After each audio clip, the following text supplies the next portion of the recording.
Patriarcas e Profetas. Capítulo 71. O pecado e arrependimento de Davi.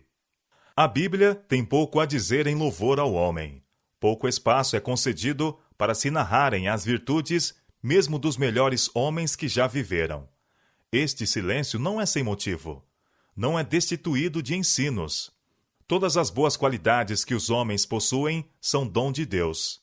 Suas boas ações são realizadas pela graça de Deus mediante Cristo. Visto que tudo devem a Deus, a glória do que quer que sejam ou façam, a Ele pertence somente.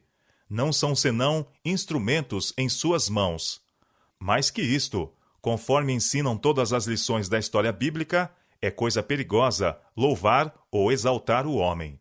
Pois se alguém vem a perder de vista sua inteira dependência de Deus e a confiar em sua própria força, é certo que cairá.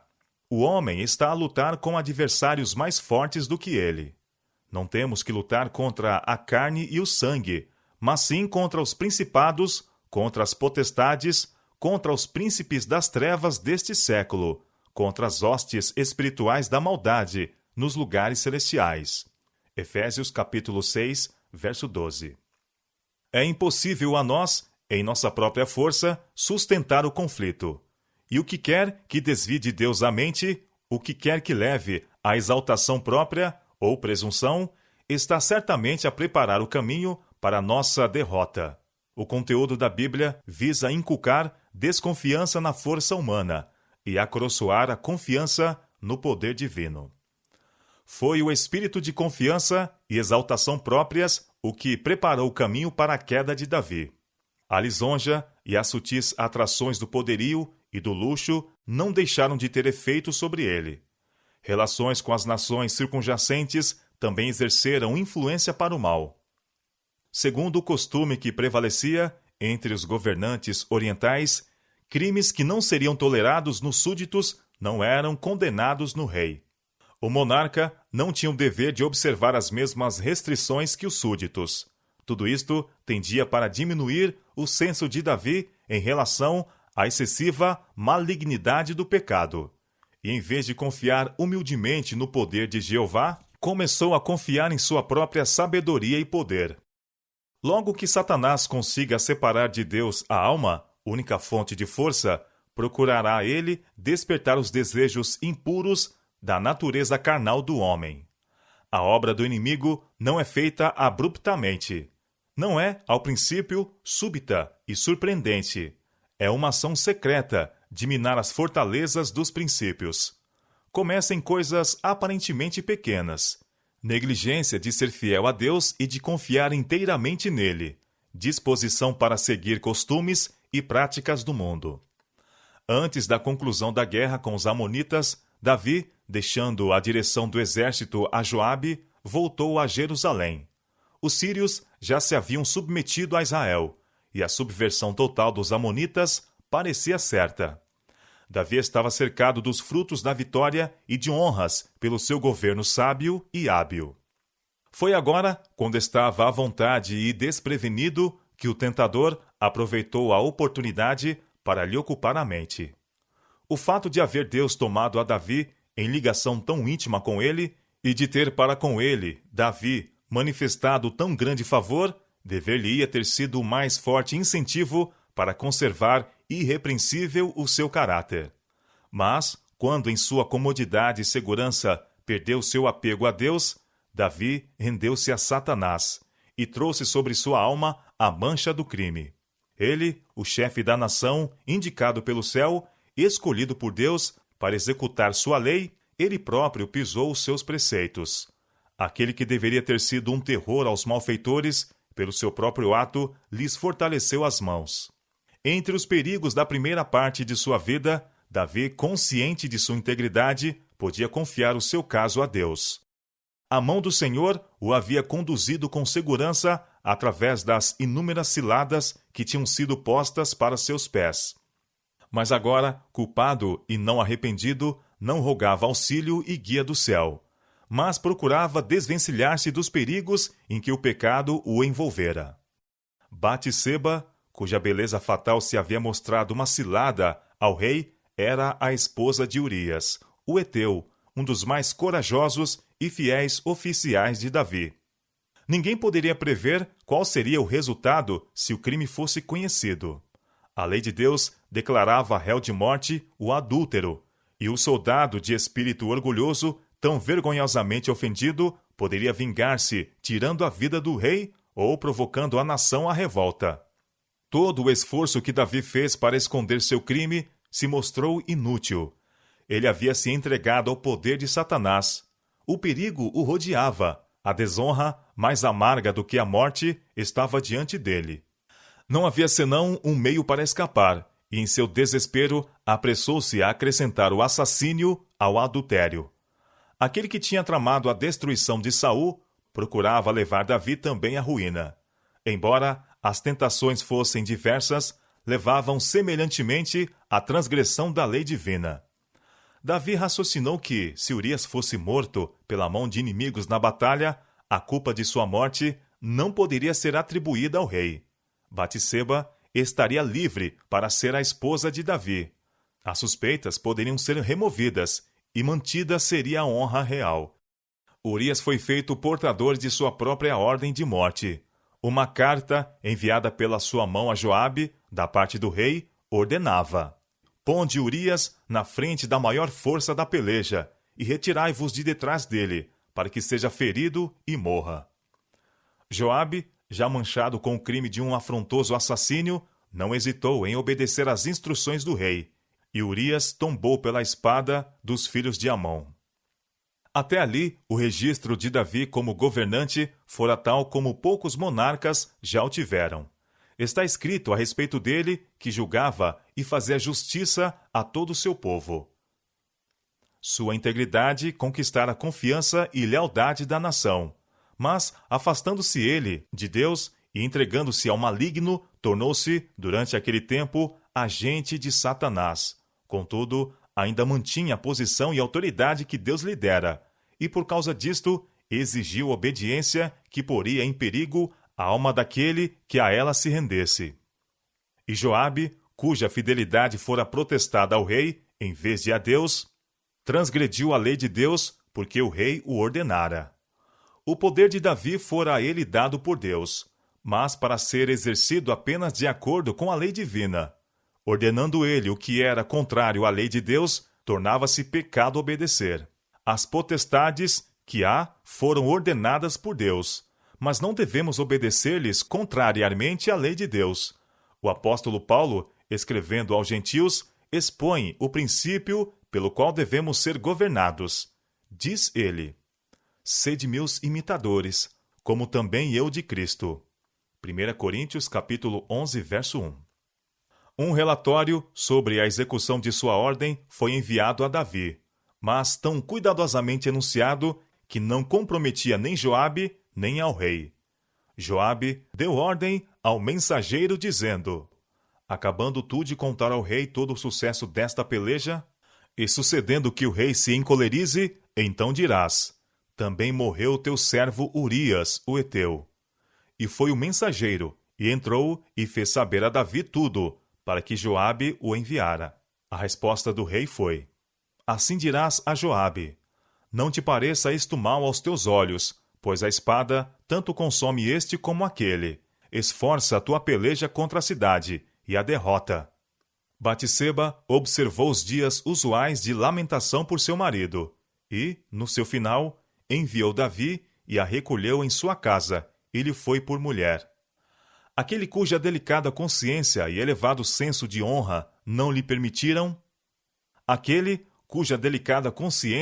e elevado senso de honra não lhe permitiram, mesmo em perigo de vida, estender sua mão contra o ungido do Senhor, caíra de tal maneira que pôde afrontar e assassinar um de seus soldados mais fiéis e valentes, e esperar gozar, sem ser incomodado, a recompensa de seu pecado. Ai, como o ouro fino se torna fusco, como se transformara o ouro finíssimo! Desde o princípio, Satanás pintou aos homens as vantagens a serem ganhas pela transgressão. Assim ele seduziu os anjos, assim tentou Adão e Eva a pecar, e assim está ainda a afastar multidões da obediência a Deus. A senda da transgressão faz-se com que pareça desejável, mas o fim deles são os caminhos da morte. Provérbios capítulo 14, verso 12. Felizes aqueles que, tendo se arriscado a ir por este caminho, aprendem quão amargos são os frutos do pecado e voltam em tempo. Deus, em sua misericórdia, não deixou que Davi fosse atraído à ruína total pelas sedutoras recompensas do pecado. Por amor de Israel, também houve necessidade da intervenção de Deus. Passando-se o tempo, o pecado de Davi para com Batseba se tornou conhecido e despertou a suspeita de que ele projetara a morte de Urias. O Senhor foi desonrado. Ele tinha favorecido e exaltado a Davi, e o pecado deste representou falsamente o caráter de Deus, lançando ignominia ao seu nome. Tendia a abaixar a norma da piedade em Israel e diminuir em muitos espíritos a aversão pelo pecado. Ao mesmo tempo, os que não amavam nem temiam a Deus se tornaram, por meio daquele pecado, audazes na transgressão. Ao profeta Natã foi ordenado levar uma mensagem de reprovação a Davi. Era uma mensagem terrível pela sua severidade. A poucos soberanos tal censura poderia ser feita, a não ser com preço de morte certa a quem a fizesse. Natã transmitiu resolutamente a sentença divina, e contudo, com tal sabedoria do alto, que captou a simpatia do rei, despertou-lhe a consciência e arrancou-lhe dos lábios a sentença de morte sobre si. Apelando para Davi como o guarda devidamente designado dos direitos de seu povo, o profeta referiu a história da falta e opressão que exigiam desagravo. Havia numa cidade 2 homens, disse ele, um rico e outro pobre. O rico tinha muitíssimas ovelhas e vacas, mas o pobre não tinha coisa nenhuma, senão uma pequena cordeira que comprara e criara. E ela tinha crescido com ele e com seus filhos igualmente.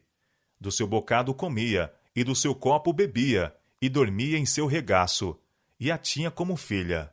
E vindo ao homem rico, um viajante, deixou este de tomar das suas ovelhas e das suas vacas, para guisar para o viajante que viera a ele, e tomou a cordeira do homem pobre, e a preparou para o homem que viera a ele. Despertou-se a ira do rei, e exclamou: Vive o Senhor, que digno de morte é o homem que fez isto. E pela cordeira tornará a dar o quadruplicado, porque fez tal coisa, e porque não se compadeceu, e porque não se compadeceu. 2 Samuel, capítulo 12, versos 5 e 6. Natã fixou os olhos no rei, e então, levantando sua destra para o céu, declarou solenemente: Tu és esse homem. Por que, pois, continuou ele, desprezaste a palavra do Senhor, fazendo mal diante de seus olhos? Os criminosos podem, como fizera Davi, tentar esconder dos homens o seu crime. Podem procurar sepultar a má ação para sempre, longe das vistas ou do conhecimento humano. Mas todas as coisas estão nuas e patentes aos olhos daquele com quem temos de tratar. Hebreus capítulo 4, verso 13. Nada há encoberto que não haja de revelar-se, nem oculto que não haja de saber-se. São Mateus capítulo 10, verso 26. Natã declarou: Assim diz o Senhor Deus de Israel: Eu te ungi sobre Israel, e eu te livrei das mãos de Saul.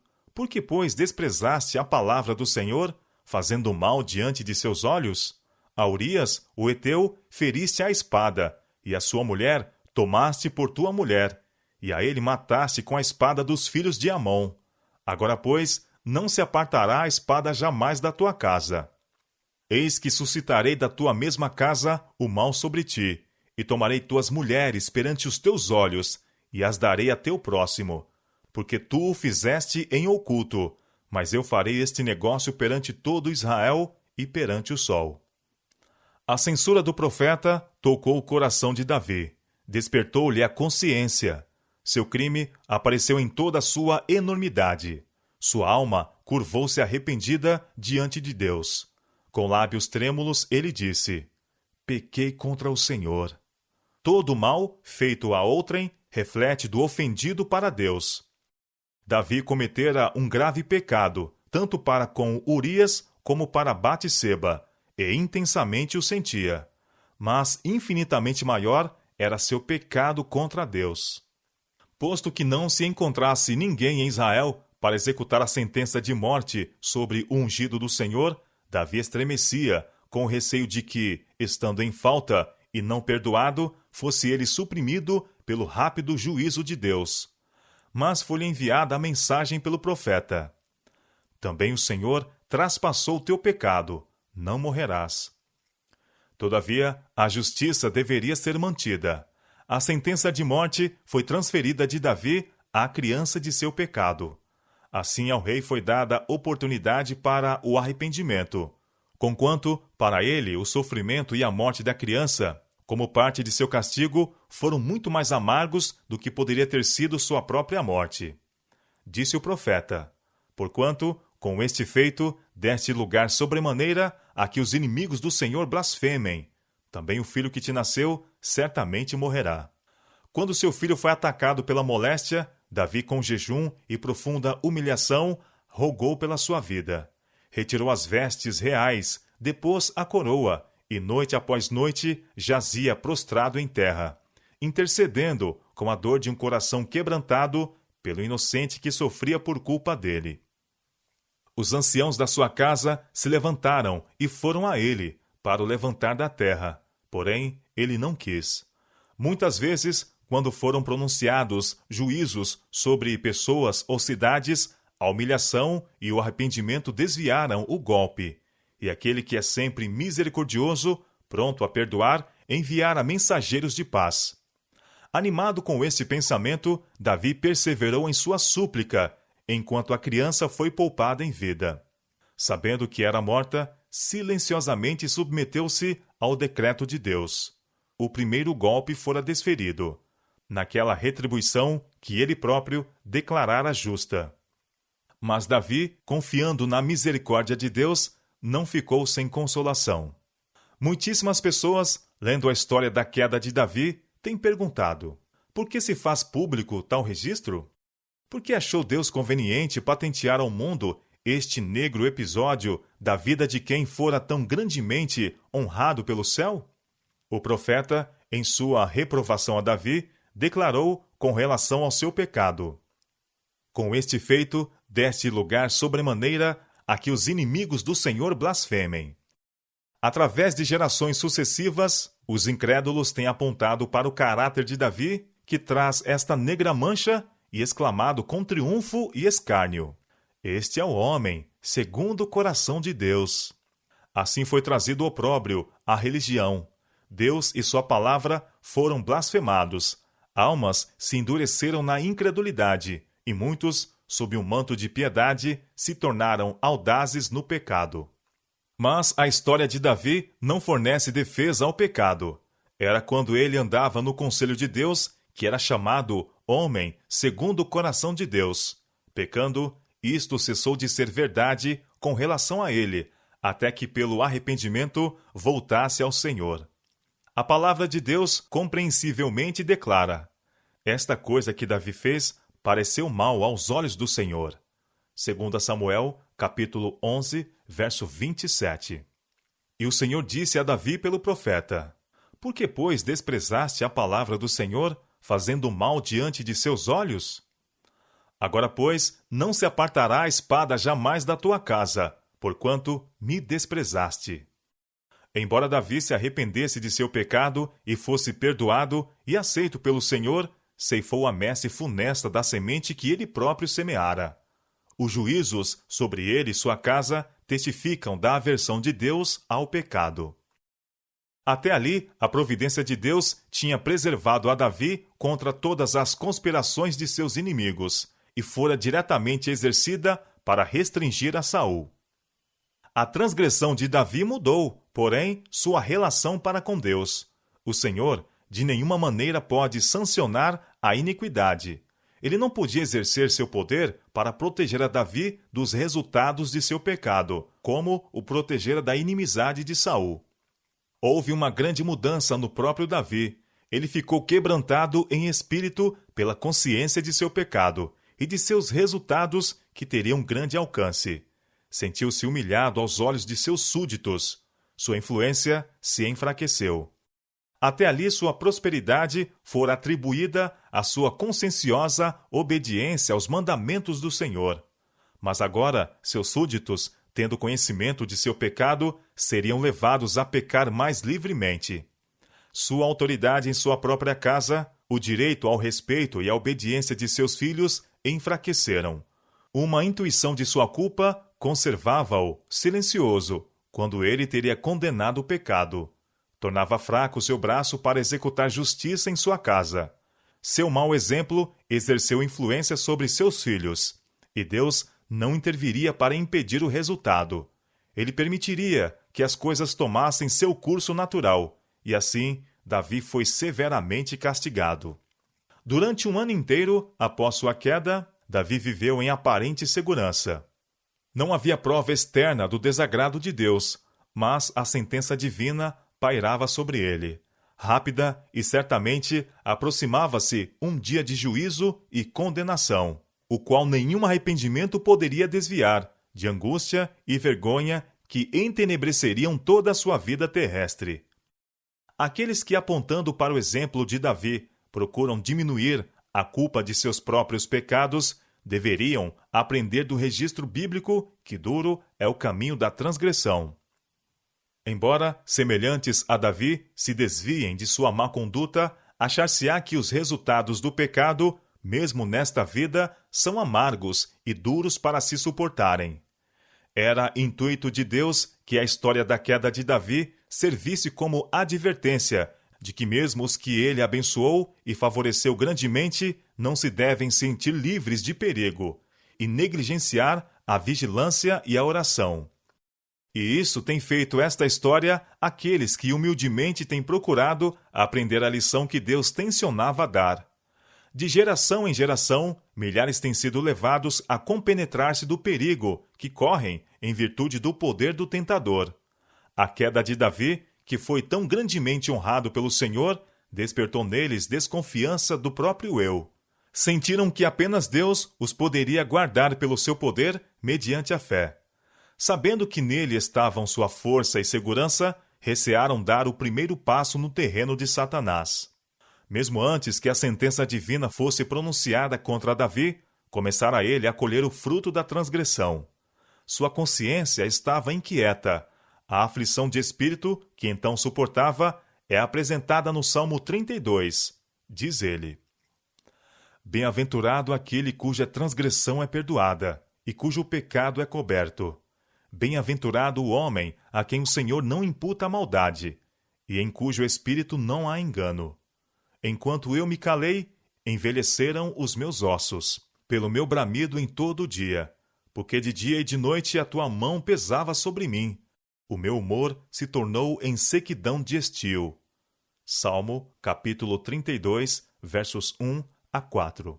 E o Salmo 51 é uma expressão do arrependimento de Davi, quando lhe veio de Deus a mensagem de reprovação.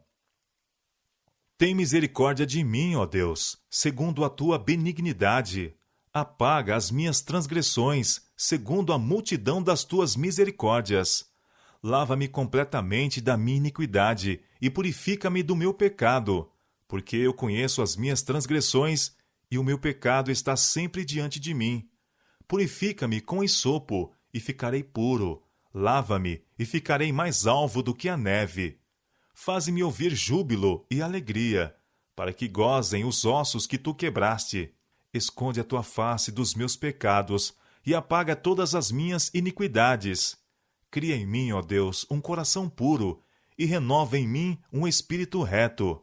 Não me lances fora da tua presença e não retires de mim o teu Espírito Santo. Torna a dar-me a alegria da tua salvação e sustém-me com um espírito voluntário. Então ensinarei aos transgressores os teus caminhos, e os pecadores a ti se converterão. Livra-me dos crimes de sangue, ó Deus, Deus da minha salvação, e a minha língua louvará altamente a tua justiça. Salmo, capítulo 51, versos 1 a 14. Desta maneira, em um cântico sagrado que havia de ser entoado nas assembleias públicas de seu povo, na presença da corte, sacerdotes e juízes, príncipes e homens de guerra, e que conservaria até a última geração o conhecimento de sua queda, relatou o rei de Israel seu pecado, e seu arrependimento e sua esperança de perdão pela misericórdia de Deus.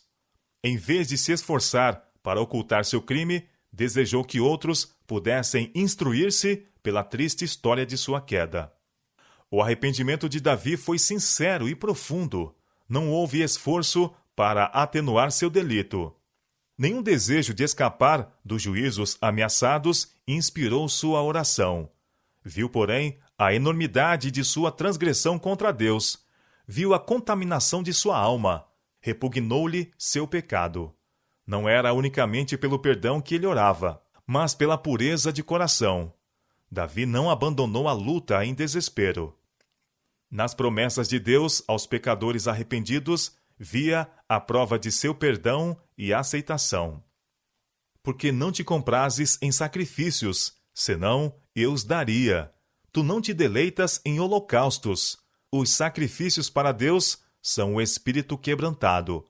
A um coração quebrantado e contrito não desprezarás, ó Deus. Salmo, capítulo 51, versos 16 e 17. Embora Davi tivesse caído, o Senhor o levantou. Estava agora em mais completa harmonia com Deus e simpatia para com seus semelhantes do que antes de cair. No júbilo de seu livramento, cantou: Confessei-te o meu pecado, e a minha maldade não encobri. Dizia eu: confessarei ao Senhor as minhas transgressões. E tu perdoaste a maldade do meu pecado. Tu és o lugar em que me escondo. Tu me preservas da angústia. Tu me cinges de alegres cantos de livramento. Salmo, capítulo 32, versos 5 a 7. Muitos têm murmurado a respeito daquilo que chamam injustiça de Deus ao poupar Davi, cujo crime foi tão grande, após haver ele rejeitado a Saul, pelo que lhes parece ser pecado muito menos flagrantes. Mas Davi humilhou-se e confessou seu pecado, ao passo que Saul desprezou a reprovação e endureceu o coração na impenitência. Este período da história de Davi está repleto de significação para o pecador arrependido. É uma das ilustrações mais flagrantes que nos são dadas das lutas e tentações da humanidade, do arrependimento genuíno para com Deus e da fé em nosso Senhor Jesus Cristo.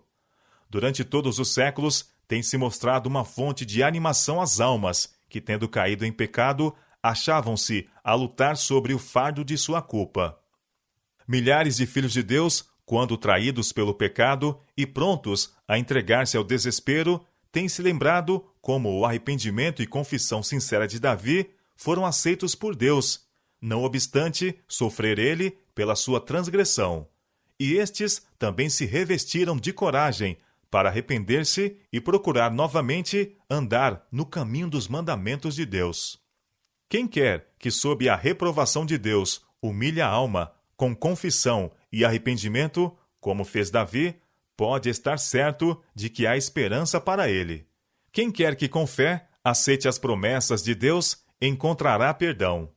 O Senhor nunca lançará fora uma alma verdadeiramente arrependida. Ele fez esta promessa: apodere-se da minha força e faça paz comigo. Sim, que faça paz comigo. Isaías capítulo 27, verso 5. Deixe o ímpio o seu caminho, e o homem maligno os seus pensamentos, e se converta ao Senhor, que se compadecerá dele. Torne para o nosso Deus, porque grandioso é em perdoar. Isaías capítulo 55,